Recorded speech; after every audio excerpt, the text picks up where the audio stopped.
جیسے ہائمہ خاتون کی باتیں سنی جاتی تھیں ویسے ہی میری بات بھی سنی جائے۔ یہ دیوان مشورے کی جگہ ہے اور بات تب ختم ہوتی ہے جب کچھ کہنے کو باقی نہ رہے، مگر میرے پاس کہنے کو بہت کچھ ہے۔ عثمان بے کہتے ہیں، ملہون خاتون، دیوان میں آپ کا مقام سب پر واضح ہے اور قبیلے میں آپ کی آواز کی طاقت سے کوئی انکار نہیں کر سکتا۔ فرمائیے، آپ کچھ کہنا چاہتی ہیں؟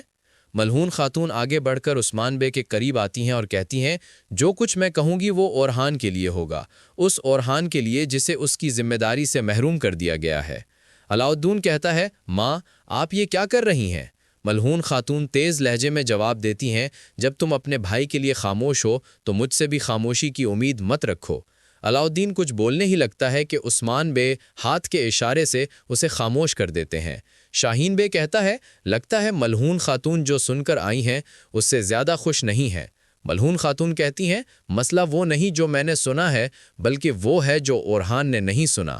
جس ذمہ داری کے لیے اس نے اپنی جان، اپنی محنت اور اپنے برس قربان کیے، وہی ذمہ داری اس کی غیر موجودگی میں اس سے چھین لی گئی اور کوئی ایک لفظ بھی نہیں بولا گیا۔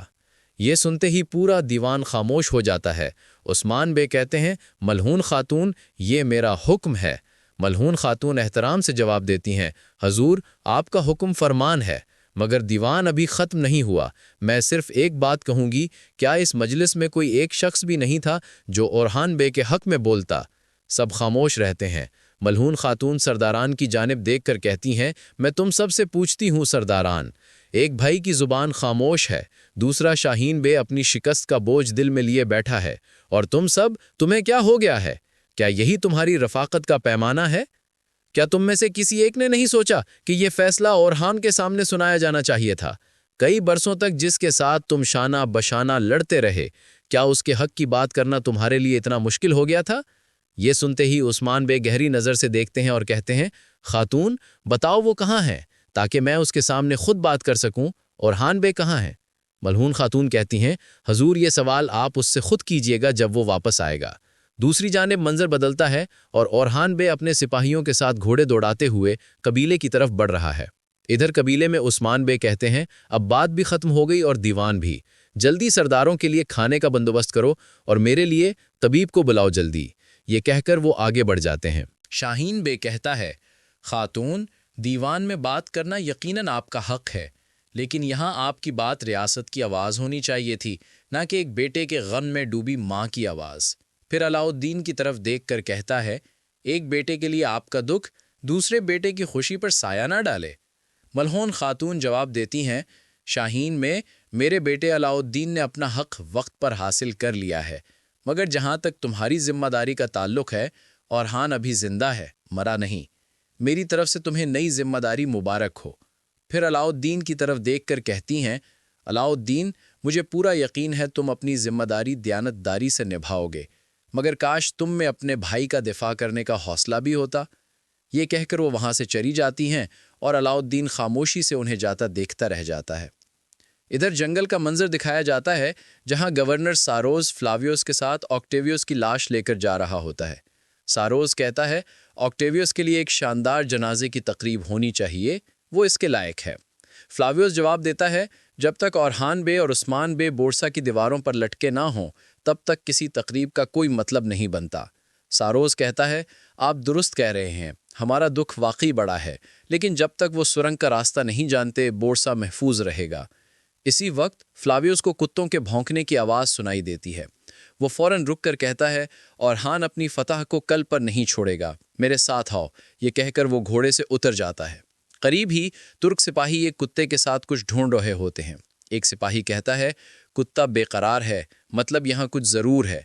یہ سنتے ہی وہ تلاش میں لگ جاتے ہیں۔ اچانک ایک سپاہی کا پاؤں ایک لکڑی کے دروازے پر پڑتا ہے۔ وہ فوراً دروازہ کھولتا ہے اور خوشی سے کہتا ہے، ہم نے ڈھونڈ لیا، سرنگ کا راستہ مل گیا، فوراً اورحان بے کو اطلاع دو۔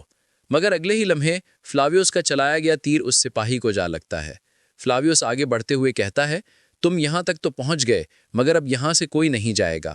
سپاہیوں، انہیں گھیر لو۔ کیا تمہارے ساتھ کوئی اور بھی ہے؟ بولو۔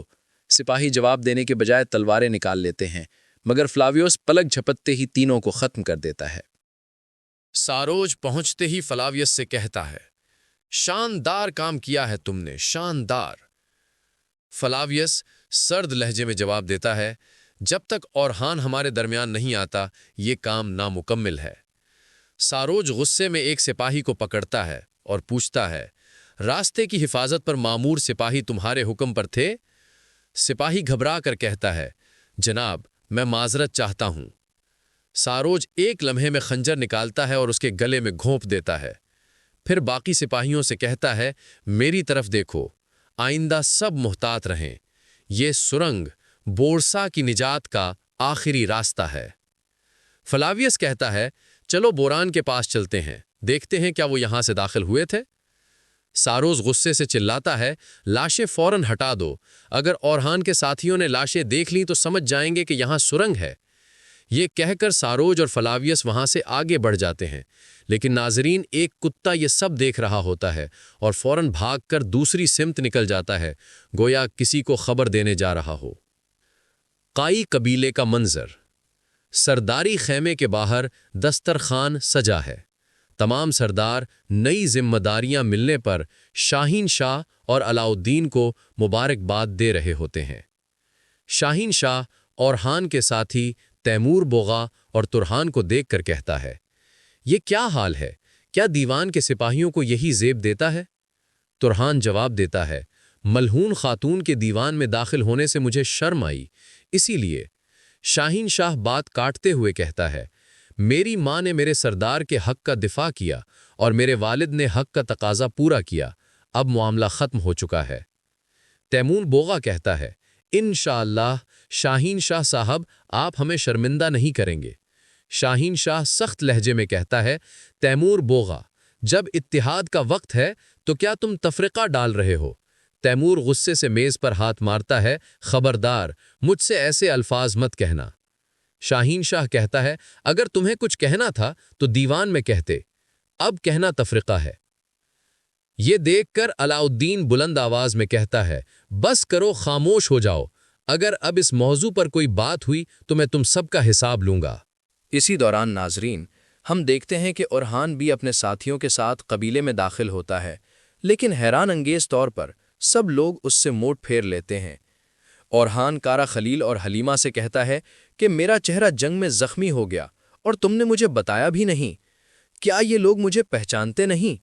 کارا خلیل کہتا ہے، میرے سردار یہ سب انجان بن رہے ہیں اور جو پہچانتا ہے وہ بھی چھپ رہا ہے۔ حلیمہ کہتی ہے، کچھ لوگ بورسا میں ہونے والی شکست پر غصے میں ہیں۔